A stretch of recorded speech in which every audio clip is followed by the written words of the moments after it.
Conflitos, em qualquer relação existem conflitos. Naturalmente. Né? Não, é normal. Então, se você tem um conflito no casamento, naturalmente, mas aí dentro desse conflito você tem uma convicção de uma doutrina religiosa e o seu parceiro ou parceira tem a convicção de uma outra doutrina. Isso fica muito mais difícil no dia a dia, difícil de se alinhar, mas é impossível? Não. O sonho da vida 2 é para ser compartilhado e transformar sonhos em momentos inesquecíveis é a minha missão. Seja bem-vindo! Eu sou a Sabrina Aquino e este é o Agora e para Sempre. Se o amor pode ser até cego, como nós já falamos aqui no Agora e para Sempre, será que ele tem religião? Qual o caminho seguir quando o coração se apaixonou, mas a religião não é a mesma?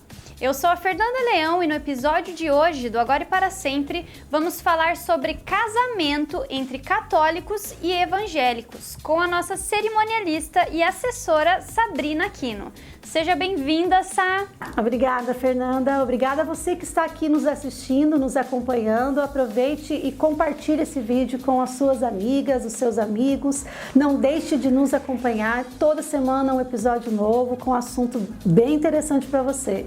E esse assunto dessa semana é um pouco delicado e a gente gosta de abordar aqui assuntos delicados, não é? Mas esse em especial, ele é um pouco polêmico para muitas pessoas, mas nós estamos aqui na intenção de levar a informação para as pessoas, é claro, e desmistificar um pouco disso tudo sobre casamentos de católicos e evangélicos, né? Sá, é permitido católicos casarem com evangélicos? Sim, permitido é. Mas tem que ser obedecidas todas as regras, tanto da religião católica quanto da religião evangélica. Tem que observar bem essa questão, a religião que você tem, se ela se enquadra dentro de uma possibilidade. Existe essa possibilidade de casamento entre católicos e evangélicos? Perante as leis eclesiásticas, sim, mas você tem que cumprir com todos os requisitos. Vamos por partes então. Se os noivos optarem casar na igreja evangélica, como que vai funcionar essa cerimônia? Se eles resolverem casar na religião evangélica, na igreja evangélica, no templo da igreja evangélica, eles vão se casar somente no religioso evangélico. Eles não vão poder ter autorização e nem o sacramento da igreja católica. Porque na igreja católica é obrigatório você casar no templo da igreja católica, dentro da igreja. Porque o casamento para a igreja católica é um sacramento, diferente do que é considerado para a igreja evangélica, qualquer religião. O sacramento é só na igreja católica. E os sacramentos para a igreja católica são feitos somente dentro da igreja. Então, se você vai optar por casar na igreja evangélica, isso em um casamento misto, considerado tanto para a igreja católica quanto para a igreja evangélica. Nós temos outros tipos de casamentos, mas aí isso já entra em uma outra parte de como é feito o casamento entre evangélicos e católicos, né? Que nós ainda vamos falar aqui, mas esse no geral, entre um casamento que você pode ser autorizado a casar no católico e na evangélica, as igrejas têm que ser feita essa cerimônia na igreja católica. Sá, é permitido católicos casarem com evangélicos? Tá, então assim, os noivos, um evangélico e o outro católico, eles têm opção de se casarem no religioso. Para eles poderem fazer esse casamento válido nas duas religiões, eles têm então que fazer o casamento, a cerimônia, na igreja católica, tá? E para isso, eles precisam entender todas as regras que existem na igreja católica quanto a esse tipo de cerimônia. Dentro de um casamento onde um é evangélico e o outro é católico, é chamado de cerimônia mista. é quando um é evangélico batizado na igreja evangélica e o outro é católico batizado na igreja católica. Então, eles têm duas religiões, né? Eles têm religiões diferentes, porém ambos são cristãos, seguem a igreja, têm o mesmo Deus, seguem as doutrinas das suas igrejas. Então, dentro das denominações de igreja, que tem a mesma características das doutrinas da católica, isso é possível. Por exemplo, algumas denominações não autorizam o casamento com católicos. As pentecostais, por exemplo, elas não autorizam casamento com católicos. E também, por conta disso, também dessa diferença de doutrinas muito grande, a católica também não autoriza, a igreja católica não autoriza com essa denominação de igreja. Mas as igrejas protestantes, por exemplo, elas autorizam a cerimônia feita entre católicos e evangélicos. Porém, eles têm que ser batizados para ser considerada uma cerimônia mista.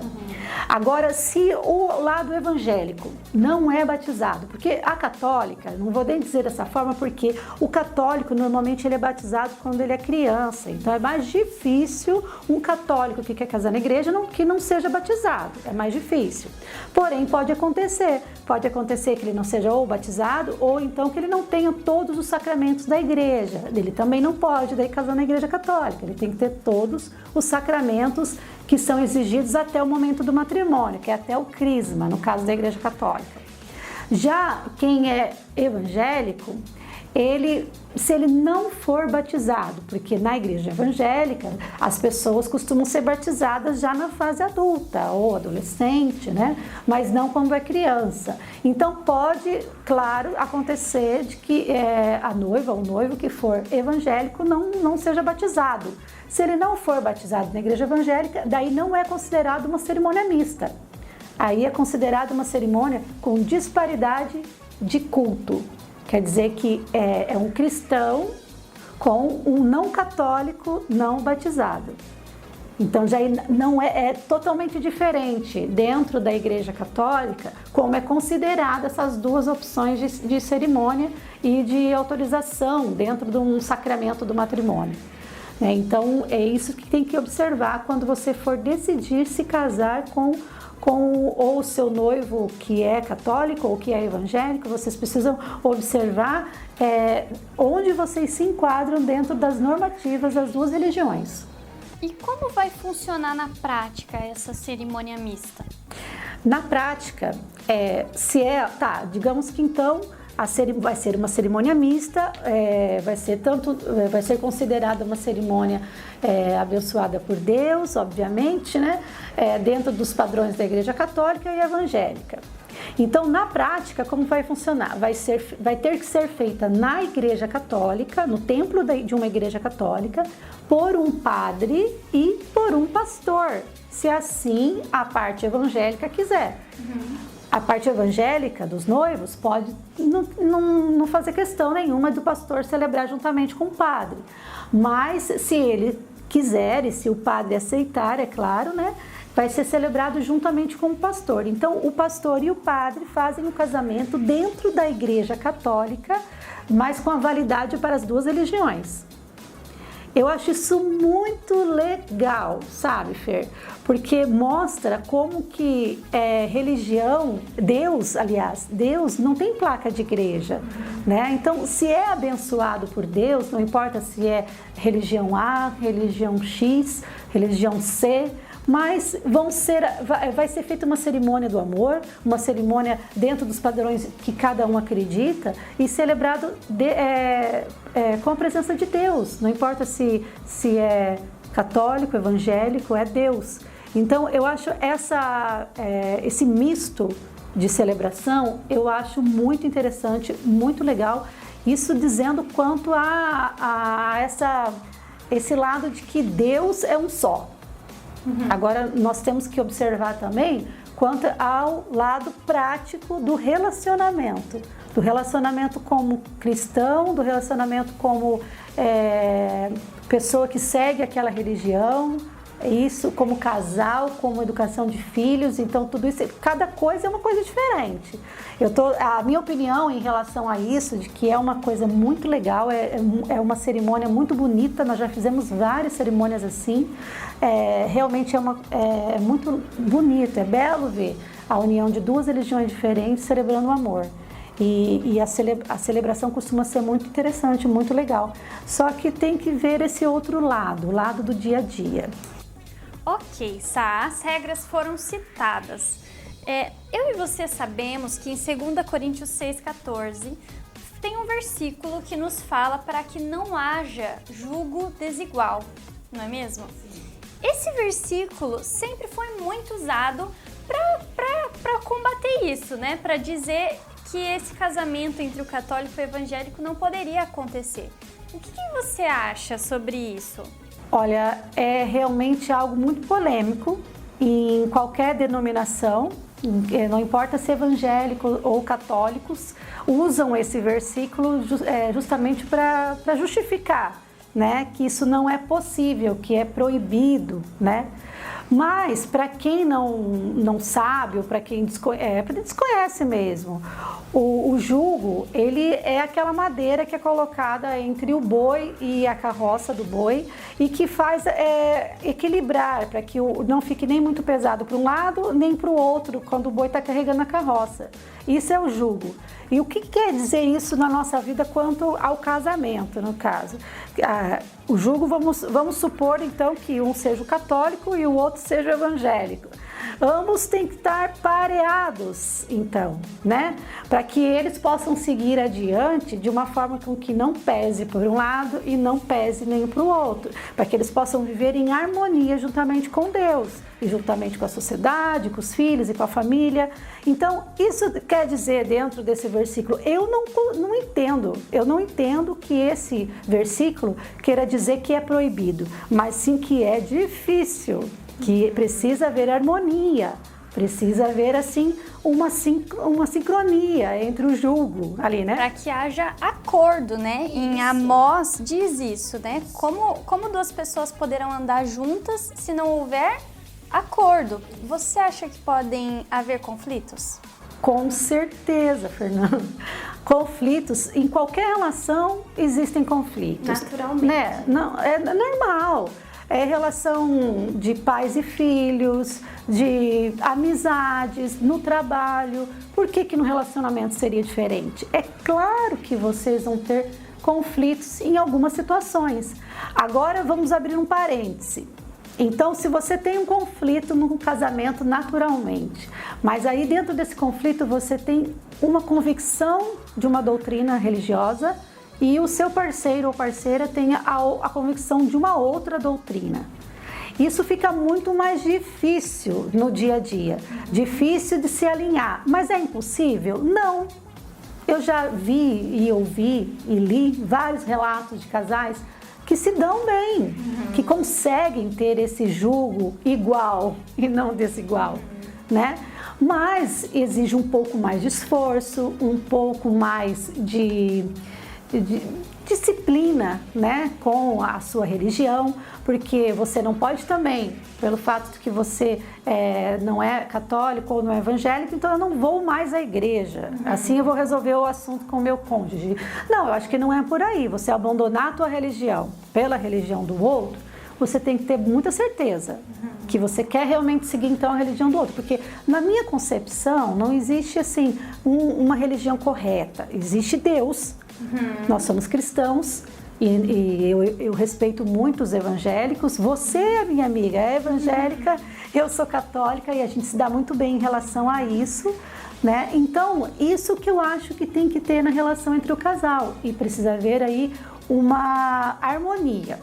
É claro que entre uma amizade é uma coisa, agora entre um casal que tem que educar os seus filhos... Nesse ponto que eu ia chegar. Esse eu acho que seria o lado mais difícil. Começando por onde? Uma das regras da Igreja Católica para a autorização desse casamento misto é que os filhos sejam catequizados dentro da Igreja Católica. Então, o lado evangélico da relação precisa se comprometer em permitir com que os filhos sejam catequizados na Igreja Católica. Isso pode ser que seja um empecilho? Pode ser que sim, pode ser que o lado evangélico não concorde, mas daí eu acho que tudo tem que ceder. Uma vez eu escutei um depoimento de uma noiva que se casou com o marido dela, com o noivo dela, e ela estava dando esse depoimento, inclusive, que ela é evangélica e ele é católico. E eles estavam, não conseguiam se acertar muito nessa parte. Agora, assim, ele tinha outras coisas que ele não gostava na situação. E ela, por sua vez, tinha esse lado de que ela não gostaria que os filhos fossem educados na Igreja Católica. Mas o que aconteceu? Eles entraram em um acordo. Ela cedeu um pouco e ele cedeu mais um pouco e ambos conseguiram se acertar. Os filhos puderam ser catequizados na Igreja Católica, porém ele também tinha que ceder o lado evangélico dela, coisas que ele não concordava, ele também teria que aceitar. Então isso precisa haver um acordo. Só que nem sempre isso na prática. Você pode até dizer que no primeiro ano, beleza, no segundo ano os filhos são pequenos, não entendem. Até porque o casamento começa sem filhos. Isso. Né? Muitas vezes a mulher vai entrar na relação sem conhecer o sentimento de mãe, e talvez o sentimento de mãe depois possa ser transformado, e daí como lidar, né? Sim, você ter esse desprendimento e saber bem que seu filho vai poder ser educado ou aprender a doutrina de uma outra religião que não é a sua, isso também é um ato de amor, Fernanda. Porque se você amou o seu marido a ponto de você aceitar isso nele, por que não aceitar nos seus filhos? Né? Porque se você casa com a pessoa, você casa com a pessoa aceitando ela como um todo. Você concordou em receber esse pacote dela, né? Você já sabia, né? Já sabia, você concordou. Então você também não pode achar que isso é um empecilho, que seus filhos também tenham a mesma educação religiosa do seu pai. Agora, nada impede da criança, do adolescente, ter a ser catequizado nas duas doutrinas. Né? E quando ele crescer, ele decide. Mas isso daí também eu acho que também é perigoso. A minha opinião, eu acho assim, a criança fica um pouco confusa. Porque existem coisas na Igreja Católica e coisas na Igreja Evangélica, por mais que sejam religiões irmãs, né? Coisas que não se combinam muito, que têm pensamentos diferentes. Então, como fazer isso com a criança que vai questionar tudo? Como dizer, não, a religião do seu papai não está tão certa assim. Ou não, a religião da sua mamãe está exagerando. Não, eu acho que não existe certo ou errado. Quando você entra numa relação dessa, você tem que ter mais discernimento ainda para conversar com seus filhos sobre esse assunto. Você tem que amar o seu marido ou a sua esposa muito mais, a ponto de ter esse discernimento, que você vai ofendê-lo, vai magoá-lo, se você também ofender a doutrina dele. Você aceitou casar com ele nessa situação. Que delicado nessa área. Muito. E depois de casado, o católico pode comungar normalmente na Igreja Católica se ele casou com a evangélica? Sim, o católico, a parte católica da relação, ela vai receber o sacramento da Igreja Católica, tal como um casal católico, né? Agora, a parte evangélica, ela vai estar se comprometendo dentro da religião dela. É cada um se comprometendo dentro da sua doutrina. Né? Então, ele pode sim comungar, ele está vivendo uma relação abençoada por Deus dentro da religião dele, da doutrina que ele segue. Sá, e na sua opinião, você indicaria esse tipo de casamento? Olha, Fernanda, isso é uma questão muito pessoal, né? Opinião. A minha opinião pode não ser a mesma opinião de muita gente que está nos assistindo. Eu acredito que as pessoas, elas têm que se conhecer. Se elas estão preparadas para viver uma relação dessa, que não será fácil, será um pouquinho mais difícil do que uma relação normal, porque ela já entra com uma dificuldade logo de começo, né? Então, eu acho que ela deve sim fazer. Ela não tem... Deus abençoa o amor. né? Agora, se ela está preparada para isso. Agora, se ela não está segura o suficiente para se ver lá na frente, educando seus filhos, ou vivendo uma relação, como que vai ser isso na prática? Eu vou ao domingo na missa ou eu vou no culto? E domingo sim eu vou em um, e domingo sim eu vou no outro? Como nós vamos fazer isso? Ou cada um vai por um lado? Então, se eles não estão seguros e não estão harmoniosamente combinados sobre isso, eu acho que é muito complicado isso dar certo. As chances desse casamento ter dificuldades grandes para continuar é muito pior, né? Muito maior do que um casamento comum, um casamento de uma mesma religião. Porque assim, a gente vê famílias indo para as igrejas, né? Normalmente vai pai, mãe, filhos. Normalmente você se enganja nas pastorais, no caso da católica, ou nos ministérios, no caso da evangélica, né? Então, você se enganja normalmente e você quer trazer seu marido, seus filhos junto com você nesse ministério ou nessa pastoral, né? Agora, se você é de uma religião e seu marido é da outra religião, é bem provável que ele não vá se engajar com você. E daí você vai se sentir sempre sozinha dentro da tua igreja, da tua religião. E isso pode causar um desconforto futuramente. Então, a minha opinião, como você perguntou, é que isso seja muito bem conversado. Que não seja uma atitude tomada por impulso ou pela paixão ou porque eu preciso casar logo porque a minha religião não permite que a gente viva junto. Isso não é uma coisa assim, uma decisão a se tomar assim de qualquer forma. É uma decisão muito séria que vai envolver a sua perspectiva de vida de outra pessoa e de famílias. Porque normalmente quando você é de uma religião, sua família também é. Então você tem que estar bem preparada para todos os desafios que você vai encontrar. Mas é possível, desde que você tenha discernimento e tenha Deus em primeiro lugar, eu acho que isso é possível. Que legal! Quantas informações no episódio de hoje! Muito interessante. Nós estamos chegando ao final de mais um Agora e para Sempre, Sá. Eu quero agradecer imensamente a sua companhia, agradecer a você que está aqui nos acompanhando, que sempre está conosco. Não esqueça de mandar esse vídeo, compartilhar ele com as pessoas que você sabe que precisam ouvir um pouco desse assunto. Curta nosso Instagram, todos os dias nós temos lá uma matéria diferente, um detalhe, uma novidade para você e todas as quartas-feiras um podcast novo aqui no YouTube. Tchau, gente. Até mais.